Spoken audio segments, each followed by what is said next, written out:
Assalamualaikum warahmatullahi wabarakatuh.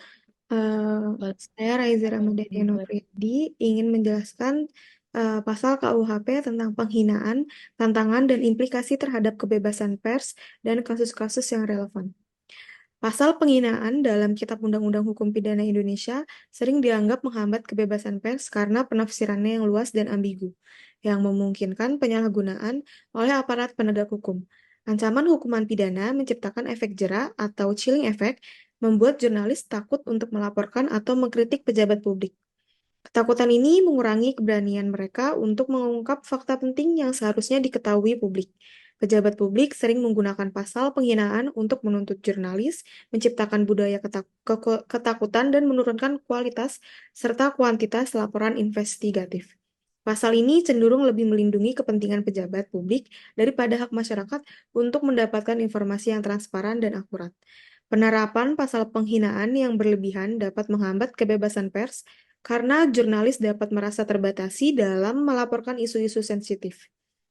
Hal ini berpotensi menurunkan kualitas informasi publik karena kurangnya liputan yang mendalam dan terperinci. Selain itu, pasal penghinaan seringkali memberikan perlindungan yang tidak seimbang, lebih mementingkan kepentingan pejabat publik daripada hak masyarakat untuk mendapatkan informasi yang transparan dan akurat. Contoh kasus yang relevan adalah kasus Prita Mulyasari pada tahun 2009, di mana Prita mengeluhkan pelayanan rumah sakit Omni Internasional melalui email kepada teman-temannya. Lalu email tersebut menyebar luas di internet, dan rumah sakit tersebut merespon dengan melaporkan Prita ke polisi atas tuduhan pencemaran nama baik. Prita kemudian ditahan dan diadili, menimbulkan perhatian luas dari media dan masyarakat. Kasus ini menjadi sorotan karena dianggap sebagai bentuk kriminalisasi terhadap hak menyampaikan pendapat dan kebebasan berekspresi. Meskipun akhirnya Prita dibebaskan oleh Mahkamah Agung, kasus ini menunjukkan bagaimana hukum pidana penghinaan dapat digunakan untuk mengintimidasi warga yang mengungkapkan pendapat mereka. Untuk mengatasi hambatan yang ditimbulkan oleh pasal penghinaan, diperlukan revisi terhadap pasal-pasal tersebut dalam KUHP agar lebih jelas dan tidak mudah disalahgunakan. Selain itu, memperkuat mekanisme perlindungan hukum bagi jurnalis dari tuntutan hukum yang tidak berdasar sangat penting.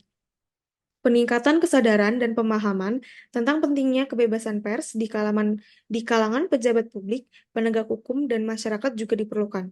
Pasal penghinaan dalam KUHP memang dapat menghambat kebebasan pers jika diterapkan secara tidak proporsional dan digunakan sebagai alat untuk menekan kritik.